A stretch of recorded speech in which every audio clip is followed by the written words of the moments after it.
Hola jóvenes, deseo tener un excelente fin de semana y que lo aprovechen al máximo para estudiar y preparar pues, muy bien las actividades que están en puerta, los exámenes. Estamos en periodo de exámenes. Aprovecho para decirles pues que los exámenes de anatomía he decidido mejor hacer siempre dos, o sea, macro y micro separados, y haríamos el de macroanatomía el 6 de septiembre. Y el de microanatomía lo haríamos el 13 de septiembre, siempre fechas lunes, ¿verdad? Y presenciales, por supuesto. En el de macro, pues evaluaríamos cuatro clases, ojo, ¿verdad? Órbita y ojo, evaluaríamos cavidad nasal, cavidad oral y hueso temporal y oído. Serían las clases para macro. Y en microanatomía veríamos cinco: sentidos especiales, histología del ojo, histología del oído, histología de la cavidad nasal y histología de la cavidad oral y lengua. Esas serían las clases para el parcial de microanatomía. A la fecha, pues tenemos histología del ojo ya subida en varias partes. Y esta vamos a subir la siguiente, que es la de oído, y quedaría pendiente siempre para esta semana para subir las clases de cavidad nasal y cavidad oral, para que estemos listos para el próximo lunes 13, ¿verdad? Para que hagamos esos exámenes. Les repito, así como les digo en clase, estudien, vean bien los videos, pónganle si quieren la función de subtítulos cuando los ven en YouTube. Bueno, que en YouTube es que siempre los transfiere, ¿verdad?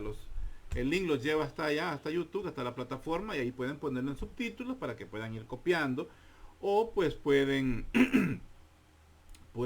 puede poner a que le transcriban lo que se va oyendo. Hay unas funciones por ahí en Word que se puede hacer, y hay programas también que lo pueden hacer, de transcribir a la manera pues que tengan un buen resumen, y que de ahí les pregunto. No les voy a andar preguntando, no los voy a mandar a leer todo el capítulo porque es mucha la información. Ustedes saben que yo les digo eso, es mucha la información que está. Yo no la preparo de un solo libro, utilizo como base el Gray que tienen ustedes para estudiantes, pero en lo que respecta a macro, y en lo que respecta a micro utilizo el ROS, pero utilizo otros tres literaturas más, donde amplío una parte que tal vez en otra no está muy amplia, o está muy escueta, o está muy difícil de comprender a veces. Los libros de histología están bien diseñados para los patólogos, entonces como que hay que tener bastante información previa para poder entender. Entonces yo trato de hacer esto lo más digerible posible, aunque aún así se expone extenso lo que es micro, pero en la manera pues es la esencia de la clase, es lo que se necesita que ustedes sepan de microanatomía, en este caso histología, para pues comprender las patologías, que es a lo que vamos, pues. Entonces, por favor, pues estudien la conciencia, y como les digo, yo siempre espero buenas notas. El próximo lunes vamos a evaluar la histología la hueso temporal y oído. Vamos a evaluar el próximo lunes, ¿qué? Bueno, el lunes de esta semana que viene. Entonces ahora pues vamos a hablar acerca de la histología del oído. En la histología del oído, pues ya vimos en la parte de macroanatomía, vimos lo que era el hueso temporal como parte de componente, porque el oído está dentro del hueso temporal, específicamente en la porción petrosa del temporal, aledaña pues al mastoides. Entonces hablamos un poco de cómo había una porción, el conducto auditivo externo, interno, cómo se llama la división del oído externo, medio e interno, y como una parte del oído externo pues estaba fuera del hueso temporal, pero los 2/3 laterales, mediales por decir así, se encuentran dentro del hueso temporal. Ya el conducto auditivo pues está ahí en el hueso temporal, y no digamos pues el oído medio, y por supuesto el oído interno. Hablamos un poco sobre la cóclea, hablamos un poco sobre los conductos semicirculares, el laberinto membranoso, el laberinto óseo, los componentes del laberinto membranoso, el utrículo, el sáculo, los conductos semicirculares y el conducto coclear.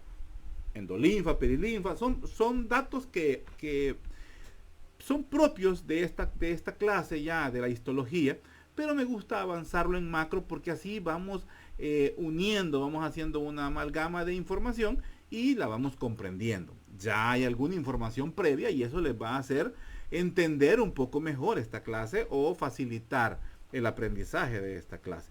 Pero en la histología lo que nos interesa es los tejidos, el epitelio, las células, los mecanorreceptores que vamos a ver a nivel del oído, que son los encargados de tanto llevar la información en lo que compete a la audición o a los sonidos, a las ondas sonoras captadas por la membrana timpánica, y también los mecanorreceptores, que son los encargados de registrar el movimiento, por ende el equilibrio, cómo actúan ellos cuando vamos en aceleración, en desaceleración, en caída o en subida, o cuando nos tambaleamos o cuando perdemos el equilibrio.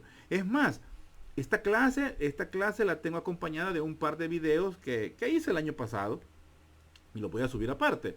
Son videos, no han sido una clase, sino que explicando los fenómenos de la audición y del equilibrio. El del equilibrio me quedó muy largo, pero la verdad es que es largo eso. Entonces ustedes lo ven de corrido y realmente pues es para entender mejor el mecanismo, el fenómeno de la audición y el fenómeno del equilibrio. Cómo trabaja el oído en ese sentido. Entonces, de eso vamos a hablar en estas clases. Así que entraremos en materia y empezaríamos a ver pues la histología del oído.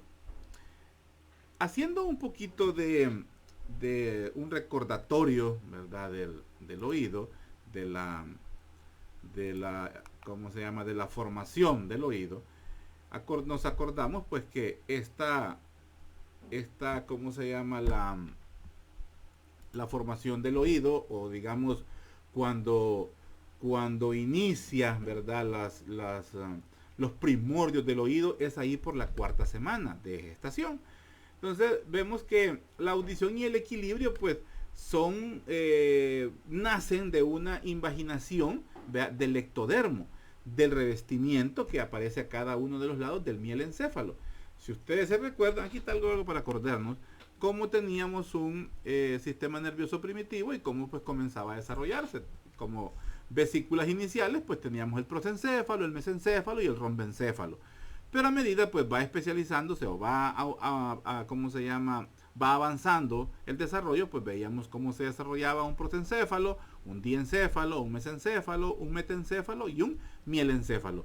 Pues el oído viene relacionado con el mielencéfalo, o sea, de las partes propias del tallo encefálico. Entonces, de por ahí, entonces más o menos de esa zona, pues es donde se da la invaginación del tejido de revestimiento, que es del ectodermo, y se forma ¿cómo se llama? El otocisto, ¿verdad? Entonces, esta vesícula, ¿verdad?, es la que da inicio a la formación del oído. En sí, todas las capas, ectodermo, mesodermo y endodermo, dan origen a alguna parte del oído. Entonces vamos a ver cómo estas 3 capas germinativas pues trabajan en el desarrollo del oído, cómo influyen. El ectodermo pues interviene en la formación del oído interno y externo. El mesodermo participa en la formación de las 3 partes del oído y el ectodermo participa en la formación del oído medio. Entonces, lo que tiene que ver específicamente con la audición propiamente dicha, o sea, con el sistema, con la transferencia de la información en información eléctrica, por decir así, hacia el cerebro en lo que compete al oído, es gracias al ectodermo. Por eso decimos que es una invaginación del ectodermo, porque es el que principalmente colabora en ese sentido. Esto es lo que nos hablábamos, esto es lo primero que aparece, que es la fosita óptica, y pues ya después aparece como el otocisto, que es el primordio prácticamente del oído. Vemos como en un corte, cómo se comienza a hacer la invaginación. Evaginación es hacia afuera, invaginación es hacia adentro. Vemos cómo se forma la vesícula óptica y a este nivel pues ya la conocemos como el otocisto, que es lo que veíamos, que es lo que se ve en la periferia, en la periferia lateral del embrión en formación. Solo para recordar, pues teníamos el meato acústico externo y el meato acústico interno, que es por donde entra el nervio vestíbulo coclear y el nervio facial hacia el hueso temporal, provenientes de la fosa craneal posterior. Luego tenemos la oreja, ¿verdad? Que es la parte externa del oído externo. Tenemos, esto es oído externo, esto es oído medio y por supuesto donde está el laberinto óseo es el oído interno.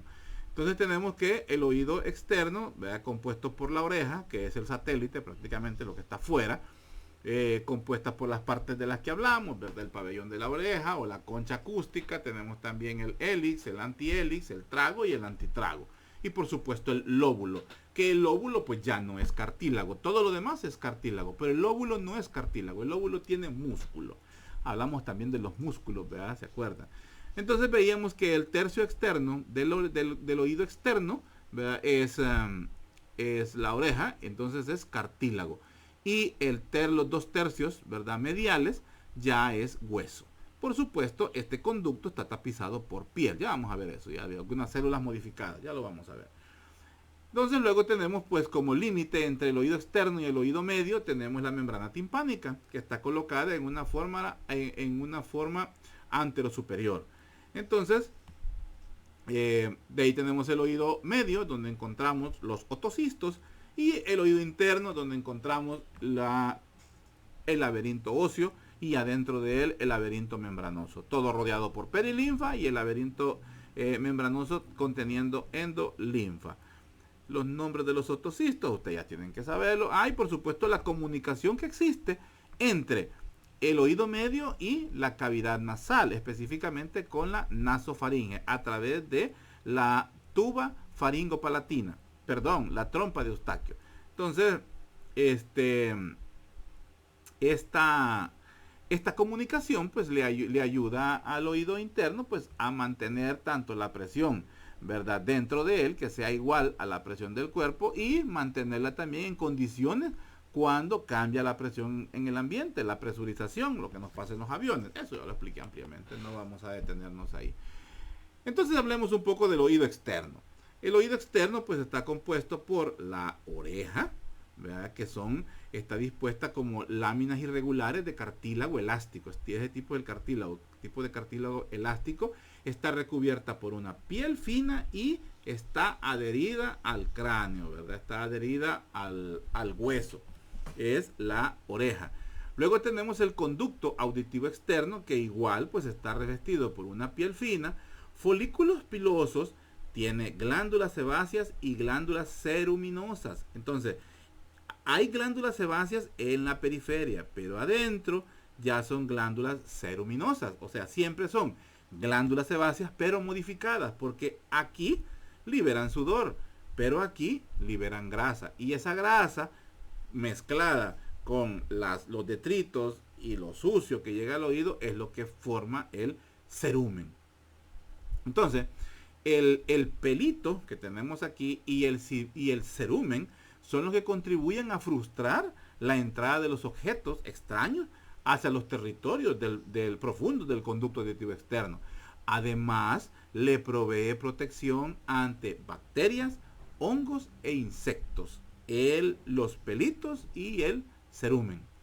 El cerumen pues está conformado, o la cera del oído pues está conformada por la secreción de las glándulas sebáceas, la secreción de las glándulas ceruminosas y las células descamadas, las células que se van separando, las células viejas. Todo eso, y más lo sucio que llegue, todo eso conforma la cera del oído, o lo que conocemos como el cerumen. Si se fijan, aquí ampliamos ya más la información. A nivel de macro no habíamos ampliado mucho. Aquí lo ampliamos más porque ya lo estamos viendo desde un punto de vista histológico. Entonces, aquí complementamos la clase, o lo que vimos en la clase de macroanatomía. De macroanatomía, perdón. Entonces, luego pues al fondo del conducto auditivo externo vamos a encontrar una membrana, que es la membrana timpánica. Tiene dos superficies, una superficie externa y una superficie interna, es decir, una cara al conducto auditivo externo y una cara al oído externo y otra cara al oído medio. cara o la que nosotros logramos ver cuando hacemos el examen del oído es la cara cubierta por piel fina, piel similar a la que encontramos en el oído externo. Entonces, esta membrana timpánica tiene un epitelio plano estratificado. Además, por ser una membrana, por tener características cartilaginosas, está compuesta también por fibrocolágeno y en la cara externa. Pero en la cara interna vamos a encontrar que tiene un tejido epitelial cúbico bajo, que se caracteriza por tener mucosa. Pero en esta zona es piel igual que esta, o sea, piel con un tipo con la característica de ser un epitelio plano estratificado.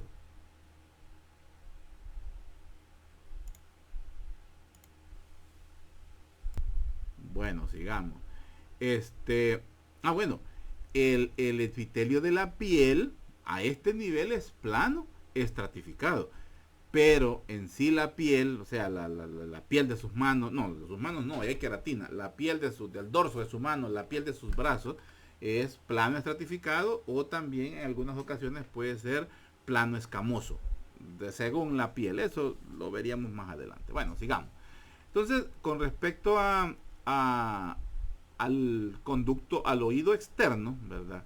Esas son las características que encontramos en el oído externo. Ahora, lo normal de la membrana timpánica cuando la veamos es que sea un tanto semitransparente, tal vez gris claro, con una concavidad hacia el conducto auditivo externo, ¿verdad? Con cierta concavidad en la parte baja, y esa concavidad es lo que irradia la luz del otoscopio, el triángulo luminoso. Lo vimos en macro. El triángulo luminoso, esa es la parte laxa.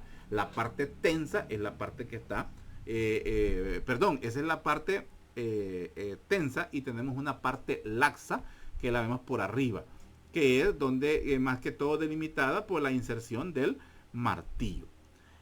En sí, pues las ondas sonoras son las que hacen vibrar la membrana timpánica. Y estas vibraciones se transmiten hacia los osículos, a la cadenita de osículos de los huesecillos del oído. Y estos pues se vinculan con el oído interno a través de la ventana redonda, donde se inserta la base del estribo. Una perforación, una lesión de la membrana timpánica podría provocar trastornos auditivos transitorios o permanentes.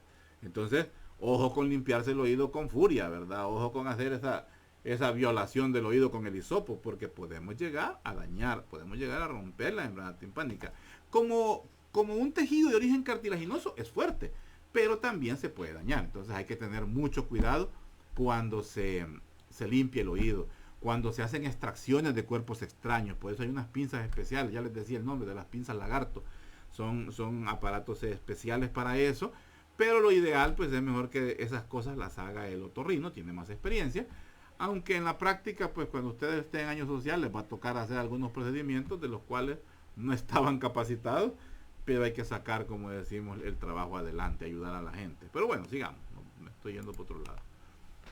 Aquí vemos la membrana, esto es la membrana timpánica. Para ubicarnos, esta es una microfotografía. Aquí tenemos el conducto auditivo externo, aquí tenemos el oído interno, el oído medio, y esto es el oído externo. Entonces acá tenemos lo que se llama la caja timpánica, o aquí pues la cavidad timpánica, y lo que vemos aquí, ¿verdad? Haciendo un límite, un limbo entre ambos, es la membrana timpánica. Vemos entonces que esta parte externa, o esta cara que está externa, que es esta que está acá, esta es la cara externa, esta es la cara interna. En la cara externa vamos a tener un epitelio plano estratificado, igual al que encontramos en el conducto auditivo. Y en la parte interna vamos a ver que es un epitelio cúbico bajo, caracterizado por mucosa. Mucosa similar a la que tenemos en el oído medio. Mucosa similar a la que vamos a tener en la trompa de Eustaquio. Y que viene a ser similar a la de la nasofaringe.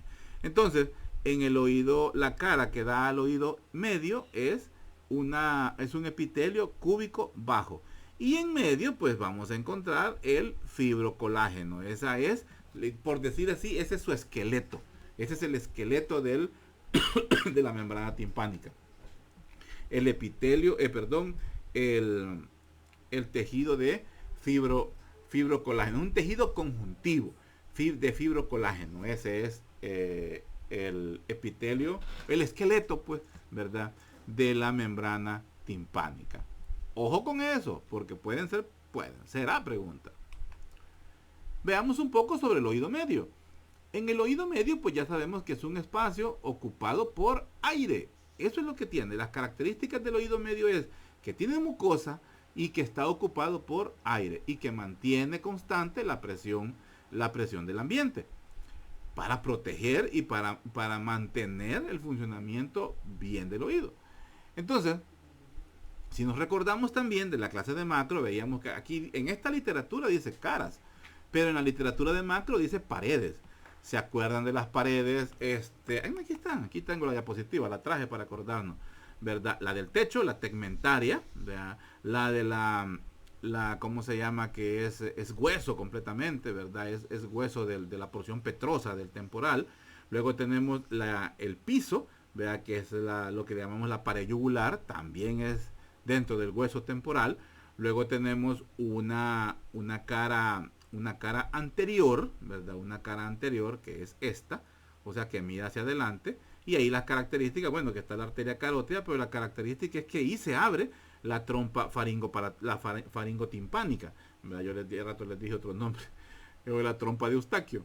Entonces es la trompa faringotimpánica, es la que está en la cara anterior, o sea, en la cara carotidia, valga la redundancia. Y también encontrábamos el músculo tensor del tímpano y el nervio cuerda del tímpano, que es ¿cómo se llama? Un nervio que proviene del nervio facial, ¿verdad? Y solo utiliza como curso, ¿verdad? O sea, pasar por ahí, por la caja timpánica. Luego tenemos una pared posterior, que es la mastoidea, que es la que tiene la relación con las celdillas mastoideas y que es la que puede provocar las mastoiditis. Luego tenemos una pared membranosa, que es la que tendríamos que estar viendo nosotros aquí. Vea, es esta cara, esta abertura. Aquí, imaginémonos que aquí hay una tapadera, y esa tapadera es la membrana timpánica, que se ha quitado pues para poder ver las estructuras internas de la caja timpánica. Y por supuesto la pared medial, vea, la más interna, que es la laberíntica, porque tiene contacto con el laberinto. Y aquí encontramos la ventana oval, que es donde se inserta el estribo, específicamente la base del estribo, y la ventana redonda, que es por donde tiene contacto la rampa timpánica y que es del laberinto óseo. Encontramos la rampa timpánica y la rampa vestibular, es la que se continúa con la ventana oval, y la rampa timpánica con la ventana redonda. Vemos un poco del promontorio, que esto es parte ya del laberinto óseo, ya lo vamos a ver. Algunas impresiones también, como una prominencia del conducto semicircular, ¿verdad? Específicamente de la porción lateral. Todo esto está ubicado en esta zona. Entonces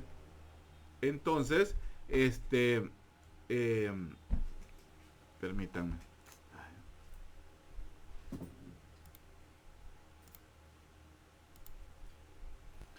Entonces, esta membrana timpánica viene a ser como un transformador de energía mecánica, porque lo que ella capta, ¿verdad? Lo que ella capta son ondas sonoras y las convierte en energía mecánica, energía que transfiere a través de los osículos, ¿verdad? Desde el oído externo hasta el oído interno.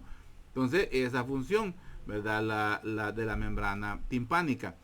Vamos a ver que su cara externa, ya lo habíamos dicho, es plano simple, ¿verdad? El epitelio plano estratificado, simples, ¿verdad? No tiene escamas. Y vamos a ver que tiene un epitelio cilíndrico ciliado cúbico en su parte interna. Ese tejido pues es que el característico pues de las mucosas, el epitelio cilíndrico ciliado que encontramos aquí. Y vamos a ver también que tiene una pseudoestratificación y aparecen células caliciformes también. También que son ¿cómo se llama? Son características de la mucosa. Cuando veamos la cavidad nasal, vamos a volver a recordar estos términos. Epitelio cilíndrico ciliado, pseudoestratificado con células caliciformes. Y además, no en toda la cavidad, no en toda la cavidad nasal vamos a encontrar células, tejido linfoide, pero en partes de la nasofaringe y en partes también de la tuba auditiva y por supuesto en el oído medio encontramos tejido linfoide, es decir, tejido donde se producen anticuerpos específicos en esa zona. Por eso es que la primer cuartel que encuentra o la primera barrera que encuentra el virus del COVID cuando ingresa a nuestro cuerpo es a nivel de la cavidad nasal. Y donde realmente se hace la primera lucha o tratar de detenerlo es a nivel de la nasofaringe. Por eso es que de ahí es donde inicialmente se debe tomar la muestra.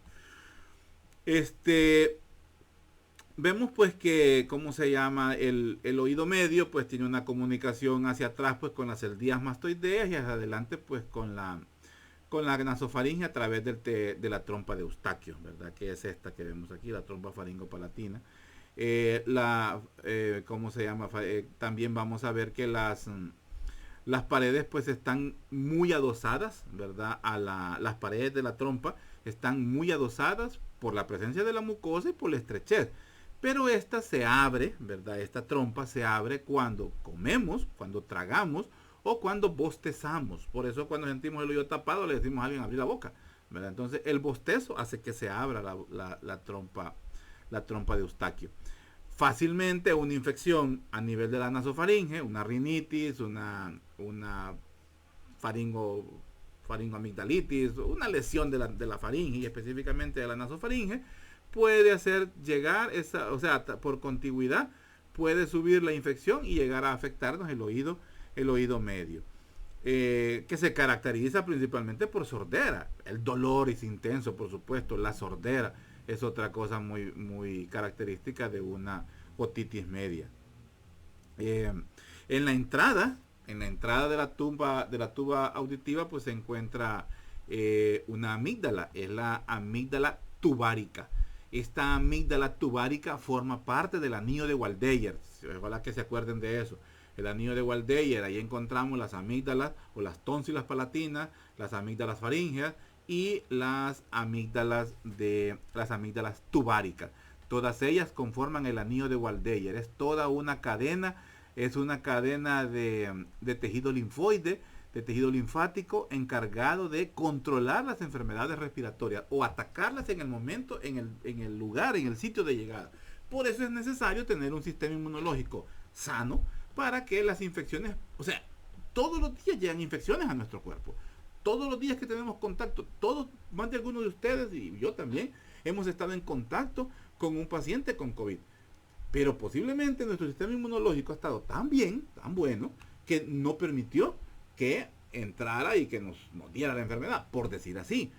¿Cuántas veces hemos tenido una gripe que solo nos dio la rinorrea, los estornudos, malestar de cuerpo, osteomialgias a lo mucho, tal vez una febrícula, y solo fue de un día, 2 días?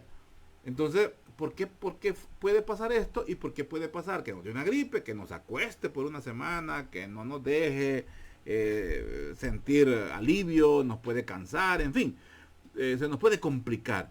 Todo tiene que ver con el sistema inmunológico. El antibiótico entra a trabajar primero cuando pedimos consulta, y segundo, el antibiótico es una ayuda al sistema inmunológico. No es que el antibiótico haga todo el trabajo. Por eso es necesario tener un sistema inmunológico en buen estado. Entonces, las infecciones, las enfermedades, del conducto auditivo externo, del tímpano y de los osículos, pero del conducto auditivo externo ya cerca de la membrana timpánica, estos son los que provocan, son los causantes de la sintomatología conocida como hipoacusia. Y se le llama hipoacusia de conducción. La conducción está alterada porque la membrana timpánica no vibra o los osículos están paralizados. vamos a ver pues que los osículos ya sabemos cuáles son, ¿verdad? El martillo, el yunque y el estribo. Vemos cómo ellos tienen diferentes ligamentos, ¿verdad? Que los mantienen fijos, ¿verdad? Los mantienen en su ubicación, en su lugar específico, ¿verdad? Y que tienen cierta musculatura que les ayudan a tener un buen funcionamiento y a limitar, ¿verdad? En los ruidos estridentes, la vibración. El músculo tensor del tímpano, ¿verdad? El músculo tensor del tímpano, este es inervado o tiene raíces del quinto par craneal, o sea, del trigémino, y el músculo del estribo, o también conocido como el estapedio, este está inervado por el séptimo par craneal. ¿Qué es lo que hacen? Modular las vibraciones timpánicas y por ende los movimientos en las articulaciones que se dan entre ellos. Los músculos, estos músculos, el tensor del tímpano y el del estapedio, estos músculos participan en un reflejo protector, el cual tiene un nombre. Ya lo dije yo allá, pero no les dije el nombre, ¿verdad? Para que, como dicen, para no espoliarlos. No. Es porque alguna información pues la tengo más al dedillo cuando estoy en macro y micro. No es que separe la información, no. Acuérdense que no todo lo manejamos en la mente. Y a la hora que está hablando uno pues quiere terminar luego y se me va. Pero bueno, lo que sí les digo es que este reflejo se llama reflejo de atenuación. Así se llama el reflejo de atenuación. Estos músculos son estriados, no es músculo liso, es músculo estriado. Músculos que tiene la función también de termogénesis, ¿verdad? De la temperatura, de controlar temperatura. Por la contigüidad con el mastoide, pues con las celdas mastoideas, que son también celdas aéreas, el hueso está prácticamente lleno de aire también. Esas celdillas se pueden llegar a, pueden ser el lugar de infección consecuente de una otitis media. Sigamos. Bueno, esta ya la vimos, solo era para recordarnos los límites, espero que se lo sepan, ¿verdad?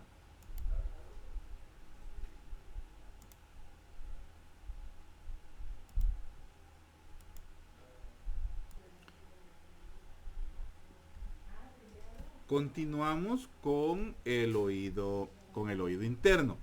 Pero voy a dejar hasta aquí la clase ahorita porque tengo que hacer una situación. Se me presenta una situación, no puedo seguir grabando. Entonces la voy a dejar hasta aquí. Así pues se entiende. Se cansan menos ustedes también de ver de un solo tirón un video. Yo de veras espero que todas esas visitas que me salen, que ustedes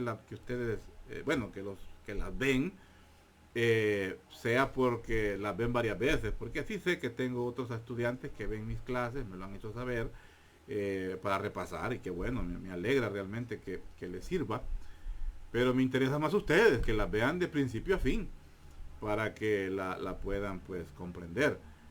Y les voy a agradecer que a veces me siento solo, además de que me le ponen un que les gusta, un dedo arriba, un like, pónganme un comentario. Los comentarios me ayudan a mí realmente para mejorar. Los comentarios en pro de mejorar la información, de mejorar los videos, de mejorar la calidad de la información que se les da, porque eso es lo que se busca, eso es lo que yo quiero. Dar un producto pues de calidad y que sirva para el aprendizaje de la anatomía. Así es que me ayuda, jóvenes, pónganme o las preguntas me las pueden hacer ahí también, fíjense, se me hace más fácil, ya que los foros pues está un poco difícil, mejor veámoslo aquí a través de esto. Pónganme sus preguntas, se los voy a agradecer realmente y trataré de contestarlo todas las que pueda, pues, ¿verdad? Así es que háganlo y quedamos pendientes. En la siguiente clase pues vamos a seguir con el oído interno. Ya entramos a la parte interna, que es donde lo más árido, puedo decir, porque del oído es un poco más árido lo que respecta a la celularidad. Es un poquito más fácil lo de la vista. Lo del oído es un poco más complejo, al igual que el gusto y el olfato, no, hasta son vías similares que utilizan el gusto y el olfato, pero eso lo vamos a ver después. Quedémonos hasta ahí, estamos pendientes, jóvenes, cuídense mucho y nos vemos en la siguiente clase. Cuídense, adiós.